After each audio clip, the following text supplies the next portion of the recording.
Hello everyone, welcome to English with Sharmistha. My name is Sharmistha और आज हम लोग बात करेंगे एक बहुत ही इम्पॉर्टेंट चीज़ के बारे में। वो है प्रोनंसिएशन या उच्चारण।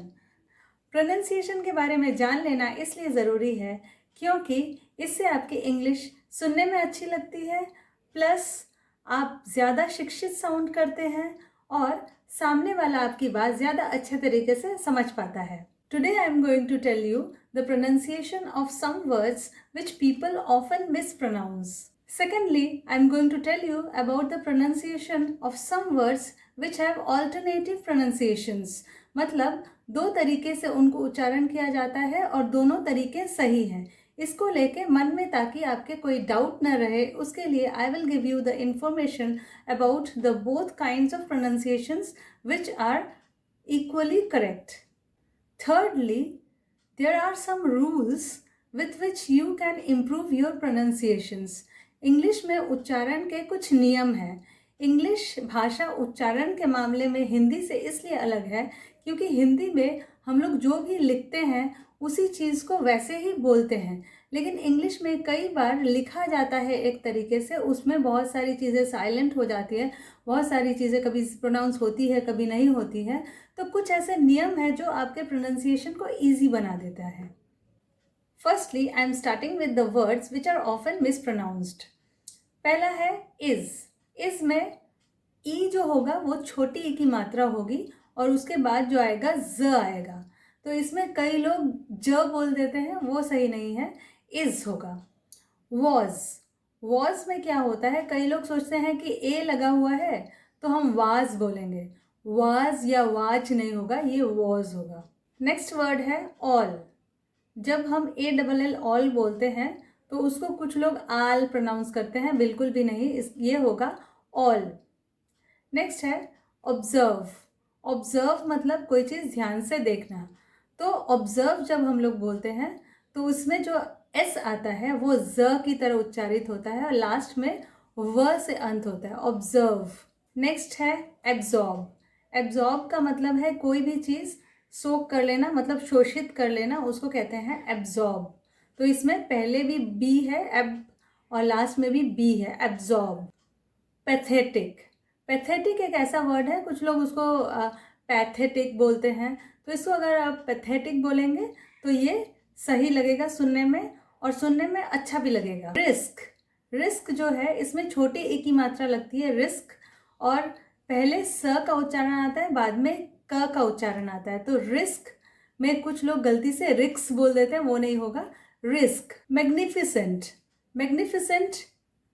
बहुत ही ईजी है बोलने में, जैसे लिखा जाता है वैसे ही बोला जाता है, मैग्निफिसेंट। इसमें हर एक सिलेबल छोटा छोटा करके उच्चारण किया जाएगा, कहीं भी लंबा खींचा नहीं जाएगा मात्रा को। अबाउट को कुछ लोग अबाउट बोल देते हैं, तो इसको बोलना है अबाउट, अ से शुरू होगा। पोजेशन का मतलब है हमारे पास कोई चीज़ है तो इसको पोजेशन बोलते हैं। पोजेशन को कोई लोग गलती से पोजीशन बोल देते हैं, नहीं होगा, पोजेशन। प्रोनंसिएशन मतलब उच्चारण। प्रोनंसिएशन को कुछ लोग प्रोनाउंसिएशन बोलते हैं, वो गलत है। प्रोनाउंस करना मतलब उच्चारण करना, ये क्रिया है, और प्रोनंसिएशन ये संज्ञा है, इसको बोला जाएगा प्रोनंसिएशन। वेंसडे, इसको वेडनेसडे ना बोल के वेंसडे बोलिए। नेक्स्ट वर्ड है डेटा बोलिए, डाटा मत बोलिए। सूटेबल, आई इसमें साइलेंट है, सुइटेबल नहीं, सूटेबल। विमेन बोलिए, वोमेन नहीं बोलिए। डेवलप बोलिए, डेवलप मत बोलिए। बेरी। TOMB टूम। डेट, इसमें बी साइलेंट है। बोल, बहुत लोग गलती से बाउल बोलते हैं। बेज, ये एक कलर है जो ब्राउन के आसपास है। लैंग्वेज में लास्ट में ग्विच होता है, उसको ग्विच भी बोल सकते हैं लेकिन छोटा करके प्रोनाउंस करना पड़ेगा, लैंग्वेज। इसको बहुत सारे लोग वेयर बोलते हैं जो कि गलत है, ये होगा वर। These are some of the words that people mispronounce, but that's not all. ऐसे कई सारे वर्ड्स हैं जिनको लोग गलती प्रोनाउंस करते हैं. जितना ज़्यादा आप सुनेंगे इंग्लिश उतना ज़्यादा आप समझेंगे कि कहाँ आपका उच्चारण गलत हो रहा है और उतना ही आप खुद को सही कर पाएंगे. Secondly, there are some words which have alternative pronunciations. कुछ ऐसे वर्ड्स हैं जिनके pronunciations एक से अधिक प्रकार से होते हैं, जैसे कि direct और direct. Direct और direct दोनों सही है, दोनों ही आप उच्चारण कर सकते हैं. Direction, direction दोनों ही सही है, दोनों का ही उच्चारण आप कर सकते हैं. Privacy, privacy दोनों ही आप बोल सकते हैं. Often, often ये दोनों ही उच्चारण कर सकते हैं. Either, either, neither, neither ये सारे pronunciations करेक्ट हैं. Garage, garage, almond, almond ये सारे ही करेक्ट pronunciations हैं. Asthma, asthma ये दोनों ही करेक्ट pronunciations हैं. इस तरह दो प्रोनाउंसिएशन एक ही वर्ड के इसलिए होते हैं क्योंकि इंग्लिश बहुत सारे देशों के नेटिव भाषा है. नेटिव भाषा मतलब उस देश में वही भाषा सबसे ज़्यादा बोली जाती है, सबसे ज़्यादा लोग उसी भाषा को बोलते हैं. तो अलग अलग देशों में इंग्लिश को अलग अलग तरीके से बोला जाता है, इसलिए एक ही वर्ड के अलग अलग प्रोनाउंसिएशंस हैं जो कि दोनों ही करेक्ट रहते हैं. Thirdly, I was going to tell you about some rules. कुछ नियम है जो जानने से आपको इंग्लिश उच्चारण करने में आसानी होगी. तो let's get started about the rules. जब कोई वर्ड ओ सी के से एंड होता है वहाँ पे ओ का उच्चारण ओ होता है, तो ऑक होता है. जैसे कि शॉक, ब्लॉक, रॉक इस तरह के वर्ड्स. जब किसी वर्ड के एंड में ओ के ई रहता है, ई के होने की वजह से ओ का उच्चारण ओ नहीं होके ओ होता है. जैसे कि ब्रोक, चोक, स्ट्रोक इस तरह से. कोई वर्ड के एंड में ए सी टी रहता है तो वो एक्ट होता है. वहाँ पे ए का उच्चारण ए जैसे होता है, जैसे कि कॉन्टैक्ट, कॉन्ट्रैक्ट इस तरह से.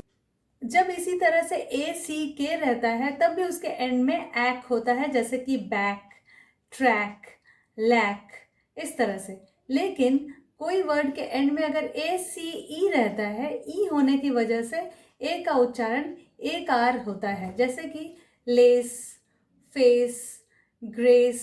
कोई वर्ड के एंड में ए के ई होने से एक, यानी कि ए का उच्चारण ए की मात्रा से होता है, जैसे कि अवेक, शेक, लेक इस तरह. कोई वर्ड अगर आई सी के से एंड हो जा रहा है तो वो इक, यानी आई जो है एक छोटी ई की मात्रा की तरह एक्ट करेगा. तो जैसे चिक, लिक, क्लिक उसी तरह से. लेकिन आई के ई के हो जाने की वजह से आई का उच्चारण बदल जाएगा. हालांकि ई साइलेंट रहेगा लेकिन आई का उच्चारण आई हो जाएगा, जैसे कि लाइक, स्ट्राइक, बाइक. तो आई का उच्चारण आई हो जाएगा. ए आर टी से अगर कोई वर्ड एंड होता है तो वहाँ पे ए का उच्चारण आ होता है, जैसे कि स्टार्ट, टार्ट, स्मार्ट. उसी तरह से ए आर के से हो जाएगा आ ही उच्चारण होगा. आर्क, शार्क, स्टार्क ऐसे ए आर के से उच्चारण होगा, तब भी ए का उच्चारण आ जैसा ही होगा. लेकिन जब भी कोई वर्ड एंड होगा ए आर ई से तो उसका उच्चारण जनरली एयर हो जाएगा, जैसे कि केयर, शेयर. वहाँ पे ई तो एब्सेंट है, ई तो साइलेंट है, ई प्रेजेंट है लेकिन साइलेंट है, लेकिन ई की वजह से ए का उच्चारण हो जाएगा एयर, केयर, शेयर और स्टेयर इस तरह से. कोई वर्ड के एंड में ए एल रहता है तो वहाँ पे ए अ की तरह उच्चारण होता है, जैसे लोकल, वोकल, नेशनल इस तरह से. लेकिन जब वो ए एल ई होगा एंड में तो वो एल हो जाएगा. ए का उच्चारण एकार की तरह होगा, जैसे कि मेल, स्टेल, सेल इस तरह से. इसी वर्ड के एंड में जब डबल एस रहता है तो वो स का उच्चारण होता है, जैसे लॉस, टॉस, लेस. लेकिन कहीं एस ई होगा तो वहाँ पे ज हो जाएगा अधिकतर समय, जैसे कि रोज, चोज, क्लोज, वहाँ पे एस का उच्चारण ज हो जा रहा है ई के प्रेजेंस की वजह से।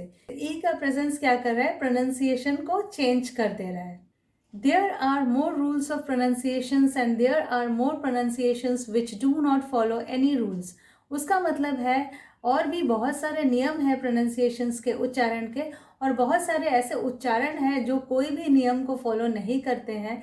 इसलिए जितना आप सुनेंगे, जितना आप पढ़ेंगे, उतना ज़्यादा आप अवेयर होंगे कि इस लैंग्वेज में कितने तरह के वर्ड्स हैं, उनके कैसे कैसे उच्चारण होने चाहिए।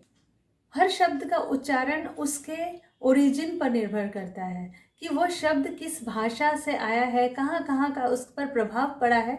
And ultimately one thing is final, that a language is a very living thing. एक भाषा जीवंत होती है क्योंकि भाषा को बोलने वाले लोग जीवंत हैं। तो किसी भी भाषा का किस देश में बोला जा रहा है, कहाँ के लोग किन दिनों में बोला जा रहा है, बाद में उसमें और भी कुछ चेंजेस आते रहते हैं। जैसे जैसे समय बदलता है, देश बदलता है, लोकेशन बदलता है, समय बदलता है, तो एक भाषा का उच्चारण बदलते रहता है। भाषा में नए वर्ड्स आते रहते हैं, उच्चारण का स्टाइल बदलते रहता है।